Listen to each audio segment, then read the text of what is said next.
1 अप्रैल 2020। अस्सलाम वालेकुम मेरे दोस्तों, सज्जनों और बेलियों। मैं हूँ इज़हार अहमद और वेलकम करता हूँ आपको किचन गार्डनिंग चैनल पर। अमरेलस का पौधा ये तकरीबन मेरे पास आई थिंक 3 साल तो हो गए होंगे इसको इसी गमले के अंदर लगे हुए। इसके अंदर से एक लंबी सी स्टिक निकलती है, काफ़ी मोटी सी होती है वो स्टिक, लेकिन अंदर से ये पाइप की तरह खाली होगी, नाजुक होती है। थोड़ा सा इसको बैंड देंगे तो ये मुड़ जाएगी। एक लंबी सी स्टिक निकलती है जो कि मैक्सिमम 3 फुट तक ये ऊपर लंबी हो सकती है और उसके ऊपर फूलों के गुच्छे लगते हैं। ज़्यादा से ज़्यादा इसको एक टाइम में एक स्टिक के ऊपर 4 फूल लगते हैं, जो कि एक आप ये देख सकते हैं लेफ़्ट राइट पर भी फूल खिला हुआ है और ये 2 कलियां खिलने भी वाली हैं, जो कि यहाँ और एक इस साइड पर खिल जाएगी। बिल्कुल उसी तरह जिस तरह स्पीकर होते हैं, स्पीकर की तरह ही गहरा ये वाला फूल जो देखने पर काफ़ी खूबसूरती में इजाफा भी कर सकता है, लेकिन इसके फूलों में से खुशबू नहीं आती है। अमरेलस का पौधा और उसका बल्ब एक हर्बल प्लांट भी है। देसी जड़ी बूटियों के तौर पर इसको इस्तेमाल भी किया जाता है, लेकिन इसका क्या इस्तेमाल है ये मैं नहीं जानता। असल में इस दुनिया में जो भी पौधा आया, चाहे वो जहरीला पौधा हो या फिर वो सब्जियों के रूप में हो या फिर वो जड़ी बूटियों के रूप में हो, हर किसी का कोई ना कोई फ़ायदा ज़रूर है। दवाइयों के रूप में, चाहे वो हमारी हवा को साफ़ करने वाला पौधा हो, चाहे वो हमारी सेहत के लिए हमारी बीमारियों को ख़त्म करने का बायस बने, कोई ना कोई फ़ायदा ज़रूर होता है। अमरेलस के पौधे के बारे में अक्सर कन्फ्यूजन रहती है कि वो फूल कब देता है। तो मेरा ये अमरेलस का पौधा एक साल में 2 मरतबा फूल देता है, एक सर्दी शुरू होने से पहले और एक गर्मी शुरू होने से पहले। मतलब सितंबर से नवंबर के महीने में इसको एक मरतबा फूल लगता है। नवंबर के महीने में भी मुझे फूल दिए और उसके बाद में फरवरी के महीने में दोबारा से इसको इसी तरह स्टिक निकलती है। जिस तरह पत्ता होता है, बल्ब के अंदर से स्टिक निकलती है और ये लंबी होती हुई तकरीबन ये मार्च के महीने में लंबी हो गई और ये फूलों पर आ गई। और ये जो 2 अभी तक स्टिक्स निकली हुई हैं, ये भी तकरीबन अगले महीने तक दोनों ही फूलों पर आ जाएंगी। मतलब मई के महीने तक इसको फ्लावरिंग स्टिल हो सकती है और इसके अंदर से बीज भी बन जाते हैं। पिछले साल मैंने वीडियो भी बनाई थी कि किस तरह हमने अमरेलस के पौधे में से बीज को कलेक्ट करना है। बहुत सारे बीज मैंने कलेक्ट किए थे, सभी की मैंने सीडलिंग की थी, सीड्स लगाए थे, लेकिन उनमें से एक भी जर्मिनेट नहीं हो पाया।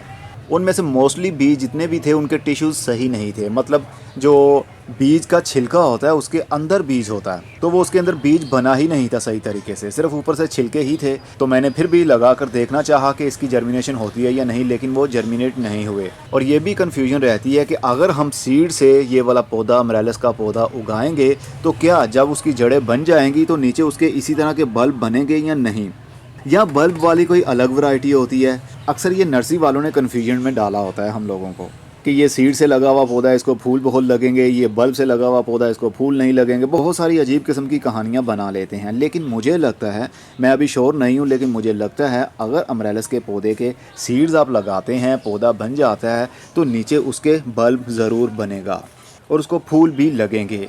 कुछ नर्सरी वाले कहते हैं कि अगर बल्ब को आप डिवाइड करके लगाएंगे तो बल्ब को फूल नहीं लगते, बीज से लगाया हुआ पौधा उसको फूल ज़्यादा लगते हैं, जल्दी लगते हैं। इस तरह की बहुत सारी कहानियां हमें सुनने में मिलती हैं, लेकिन जब तक मैं ख़ुद उसके ऊपर एक्सपेरिमेंट करके ना देख लूँ मुझे किसी पर यकीन नहीं आता। हाँ, यकीन करने की बात, उसके ऊपर यकीन मैं कर सकता हूँ जो ऑथेंटिक बात कर रहा हो। नर्सरी वाले तो उसी पौधे की ज़्यादा तारीफ़ करेंगे जो उनके पास अवेलेबल होगा। उनके पास चाहे आम सी वैरायटी होगी और वो बातों ही बातों में ऐसी वैरायटी बना के हमें बता देगा कि हम उसको ख़रीदने पर मजबूर हो जाएंगे। ऐसी ऐसी खूबसूरत किस्म की कहानियाँ गढ़कर हमें बताते हैं तो हम भी उनकी बातों के जाल में फंस जाते हैं। एनीवे, बीज से लगाएं या बल्ब से लगाएं, मुझे लगता है कि बीज से लगा हुआ पौधा वो भी बल्ब नीचे ज़रूर देगा जिस तरह के ये बल्ब निकाल रहा है, और उसको फूल भी लगेंगे जिस तरह के इसको लगते हैं। आप करके तो देखें, ट्राई करेंगे तो पता चलेगा। मुझे यही लगता है कि सीड से लगा हुआ पौधा उसके नीचे बल्ब भी बनेंगे। और जब हम मार्केट से ये वाले बल्ब ख़रीदते हैं, अमरेलस के बल्ब हम ख़रीद लेते हैं, इसके मैंने काफ़ी सारे बल्ब डिवाइड भी किए हैं जो कि मेरे पास इस डिब्बे के अंदर भी लगे हुए हैं। मैंने कुछ दिन पहले ही इनके बहुत सारे पत्ते काटे हैं। ये देखिए, ये भी है, ये भी है। ये तकरीबन 3, 4 से 5 बल्ब हैं छोटे छोटे जो इस डिब्बे के अंदर लगे हैं, लेकिन इनको अभी तक फूल नहीं लगा। जब आप मार्केट से बल्ब कोई ख़रीदते हैं इसका, तो दुकानदार या नर्सरी वाला हमें कहता है ये बल्ब का साइज़ बहुत अच्छा है, ये लेकर जाएं और 2 से 3 महीने के अंदर इसको फूल भी लग जाएंगे। लेकिन ऐसा बिल्कुल भी नहीं होता, चाहे जितना मर्जी बड़ा आप बल्ब ले लें। ये मदर बल्ब है, इसको 3 साल हो गए हैं इस गमले के अंदर लगे हुए, तो इसका साइज़ भी आप देख सकते हैं, काफ़ी बड़ा साइज़ है इसका। और ये छोटे छोटे से साथ निकल रहे हैं, लेकिन ये जो छोटे छोटे से बल्ब हैं इनको खुराक मिल रही है इस मदर प्लांट से, क्योंकि ये इसके साथ कनेक्ट हैं। जब हम इसको काट देंगे, इस बल्ब को अलग कर देंगे और अलग गमले के अंदर या ज़मीन के अंदर लगाएंगे तो वो कम से कम 1 साल लेगा फूलों पर आने पर। इस वक्त तो वो अपने मदर बल्ब जो है उसके साथ कनेक्ट है, वहीं से उनको फीड मिल रही है, इसीलिए इन छोटे बल्ब्स को भी फ्लावरिंग हो रही है अब, क्योंकि खाना, खुराक, फर्टिलाइज़र सभी कुछ उसके मदर बल्ब से ही उसको मिल रहा है। तो मार्केट से जौन सा मर्जी अगर आप बल्ब, अगर मैं अभी इसको बल्ब को उतार लेता हूँ, निकाल लेता हूँ, ऊपर से पत्ते काट लूँगा, जड़ें तोड़ दूँगा और नई जगह पर इसको मैं शिफ्ट करूँगा तो कम से कम ये 1 साल लेगा फूलों पर आने पर। ऐसा नहीं है कि बल्ब लगाया और 2 से 3 महीने में उसको फूल लग जाएंगे। लेकिन नर्सरी वाले हमें यही कहकर बेचते हैं कि जाइए लगाइए, अभी मौसम शुरू हो चुका है, 2 महीने के अंदर अंदर इसको फूल लग जाएंगे। लेकिन ऐसा बिल्कुल भी नहीं होता। कम से कम 1 साल चाहिए उसकी रूट्स को डिवेलप होने के लिए, उसके पत्तों की ग्रोथ के लिए। जब उसकी रूट्स वेल सेटल हो जाएंगी, उस जगह के अंदर ज़्यादा डिवेलप हो जाएंगी, ज़्यादा फीड वो मिट्टी के अंदर से लेने के काबिल हो जाएगा, पत्ते ग्रोथ करने लगेंगे, देन उसके बाद ही उसके अंदर से मोटी सी स्टिक निकलेगी और उसको फूल लगेंगे। इसको कम पानी चाहिए, इसको कोई खाद ना दे तो भी चलेगा, लेकिन इसको पोटेशियम वाली खाद दें जिसके अंदर पोटेशियम ज़्यादा हो, जैसे कि 5, 15, 45 है। ऐसी खाद देंगे तो इनकी फ्लावरिंग को बूस्ट करेगा वो।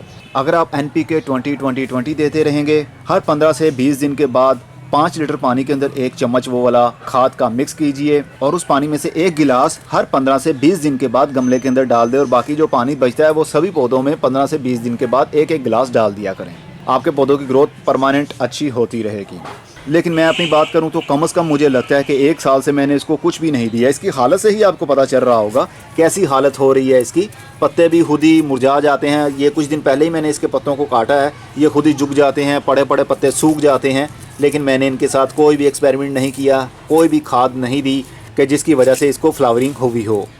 इनको फ्लावरिंग खुद ब खुद हो रही है। ये देखिए एक और भी यहाँ से बल्ब निकल रहा है, इसको भी हम डिवाइड करना चाहें तो कर सकेंगे, लेकिन फ़िलहाल के लिए इसको मैं नहीं छेड़ूंगा जब तक ये फूल खिल जाते हैं, मुरझा जाएंगे और उसके बाद में ही हम इसके अंदर से बीज निकाल सकेंगे और बल्ब भी अलग कर सकेंगे।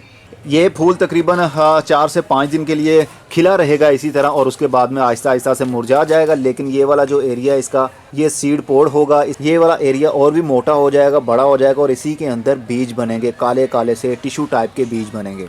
अगर आपने वीडियो नहीं देखी थी लास्ट ईयर वाली, वीडियो के ऊपर लिंक दे रहा हूँ, इसके ऊपर क्लिक करेंगे तो आप उस वीडियो पर शिफ्ट हो जाएंगे। आपको पता चल जाएगा किस तरह के इसके सीड्स होते हैं, किस तरह हमने इनको हार्वेस्ट करना है। इनको बहुत ही कम पानी की ज़रूरत होती है। अगर ज़्यादा पानी देंगे तो इनके बल्ब जो हैं वो मिट्टी के अंदर ही गल जाएंगे। जिस तरह प्याज होता है ना, प्याज को अगर हम ज़्यादा नमी देते हैं, गीला ज़्यादा रखेंगे तो वो गल जाएगा। इसीलिए तो प्याज को धूप में सुखाया जाता है ताकि ऊपर वाला छिलका उसका हार्ड हो जाए, पानी का असर जो है वो कम रहे उसके अंदर। इसी तरह समझ लीजिए ये भी एक प्याज ही है। कम पानी देंगे तो ये सर्वाइव करेगा, ज़्यादा पानी देंगे तो ये गल जाएगा। और फूल देने वाले जितने भी पौधे हों उनको फुल धूप में रखा जाए तो उनकी ग्रोथ अच्छी होती है और उनको फूल भी लगते रहेंगे। उम्मीद है आपको अमरेलिस के बारे में पता चल गया होगा। अब मैं चलता हूँ, खुदा हाफिज़।